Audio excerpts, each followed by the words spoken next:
আজকে কিছু গুরুত্বপূর্ণ কথা বলবো এবং অল্প সময়ে কথাগুলো শেষ করব। আপনারা একটু মনোযোগ সহকারে কথাগুলো শুনবেন। আসসালামু আলাইকুম বন্ধুরা, আপনারা কেমন আছেন? আলহামদুলিল্লাহ আমি ভালো আছি। আজকে কেন এই কথাগুলো নিয়ে আসছি আপনাদের বলবো। যারা নতুন পেজ খুলতেছেন এবং ইউটিউব চ্যানেল খুলতেছেন তাদের উদ্দেশ্যগুলো কথা। আমরা ফেসবুকে কী করি, প্রথম পেজ খুলে অনেক ধরনের ভুলগুলো করে থাকি। সেই ভুলগুলির ভিতরে হলো আমরা অন্যের ভিডিওগুলি ছাড়ি, তারপরে গান ব্যবহার করি। এরকম করতে করতে আমাদের কিছু সময় চলে যায়, এই জন্য আমাদের কপিরাইট ইস্যু চলে আসে। এই কারণে আমরা দ্রুত চলে যেতে উপরে উঠতে পারি না। আমি নতুনদের উদ্দেশ্যে কিছু কথা বলবো। আপনারা যখন একটা নতুন পেজ করবেন কখনো এই ভুলগুলি করবেন না। একদম পেজটাকে ক্লিয়ার রাখবেন। প্রোফাইল বলেন বা পেজ বলেন, যেখান থেকে আপনারা কাজ করেন সেখানে আপনারা কখনো অন্যের ভিডিওগুলো ছাড়বেন না, অন্যের মিউজিক ব্যবহার করবেন না। আর রান্নার মাঝে আজকে আপনাদের কিছু কথা বলতেছি এবং এই কথাই আপনারা শুনবেন, আর যাতে আপনারা এরকম আমাদের মতো ভুল না করেন। আমরা এই ভুলের কারণে এগিয়ে যেতে পারিনি। আমি প্রথম একটা ইউটিউব চ্যানেল খুলছিলাম, সেখানে আমি চ্যানেলটা কাজ করিনি। 2-3টা বা 4-5টা ভিডিও ছাড়ার পরে আর ওই পেজটাকে কখনোই কাজ করিনি। ওটা প্রায় 6-7 মাস ধরে আর যাই না, ওই পেজ চালুই করিনি, ওই জায়গায় আর যাইনি, ভিডিও ছাড়িনি। এইভাবে আমিও ইউটিউবে পিছিয়ে গেছি। এখন ভিডিও যখন ছাড়ছি তখন আবার দ্রুত আমি এগিয়ে যেতে পারছি। তাহলে আমি আপনাদের একটা কথাই বলতেছি, হয়তো কথাটা আপনারা বুঝতে পারছেন কিনা একটু জানাবেন। বুঝাতে পারছি কি আপনারা, আমরা যতই পেজ খুলি এবং ইউটিউব চ্যানেল খুলি, আমরা এগুলিতে সবসময় লেগে থাকতে হবে এবং কন্টিনিউ ভিডিও দিতে হবে।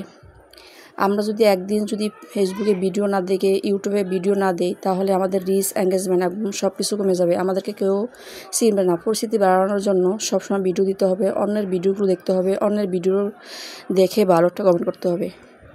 চেষ্টা করবেন সুন্দর সুন্দর ভিডিও দেওয়ার, যে ভিডিওগুলো যাতে আপনার ক্লিয়ার হয় এবং কোনো ঝাপসা না হয় এবং ভিডিওর ক্যামেরাটা যেন না লড়ে, সেই চেষ্টাই করবেন। অনেক দুঃখ কষ্ট করে একটা পেজকে দাঁড় করাতে হয়, সেই পেজের পিছে লেগে থাকতে হয়। আমরা যেহেতু একটা বাচ্চা মানুষ করি, বাচ্চাকে ছোট থেকে বড় কিভাবে করি, তাই পেজটাকেও আমাদের সেভাবেই করতে হবে, ঘুরতে হবে, পেজ যাতে কোনো সমস্যা না হয়।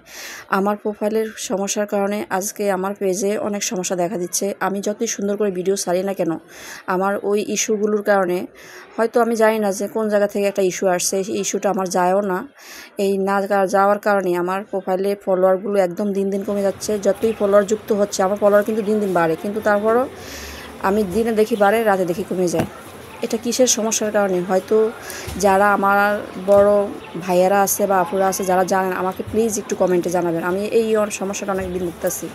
এই তো দুপুরে আজকে রান্নার ফাঁকে ফাঁকে আপনার ভাইয়া দেশ থেকে জাম্বুরা আনছে। একটা জাম্বুরা আমি একবারই খেতে পারিনি, আপনার ভাইও খেতে পারেনি। এত বড় জাম্বুরা, দেখেন অনেকগুলো জাম্বুরা এখনই মাখলাম। মনে হয় আপনার ভিডিওতে কম দেখা যায়, কিন্তু আসলে অনেকগুলো। তারপরে এই তো মাংস রান্নার পরে সবজি রান্না করলাম। পোলাওটা দেখাতে পারিনি, স্কিপ করে পারলাম এটা। কারণ কি, আপনার প্রচণ্ড গরমে রান্নাঘরে মোবাইল রাখা যায় না। এর আগে একটা মোবাইল আমার পুরো নষ্ট হয়ে গেছে ভিডিও করতে করতে। হয়তো ভিডিও করতে করতে সফলতা আসবে, জানি না কবে সফলতা আসবে, তবে আমি আমার কষ্টটা করে যাচ্ছি। আমার অজস্র অনেক কষ্ট হচ্ছে। সবাই এরকম কষ্ট করে, অনেকে শিখে আসছে, আমি শিখে আসিনি, এই জন্য আমার বেশি ভুল। এই ভুলটা আপনারা কখনই করবেন না। আপনারা সব কিছু সুন্দর করে তৈরি করবেন। সবাই ভালো লাগলে অবশ্যই পাশে থাকবেন। আসসালামু আলাইকুম।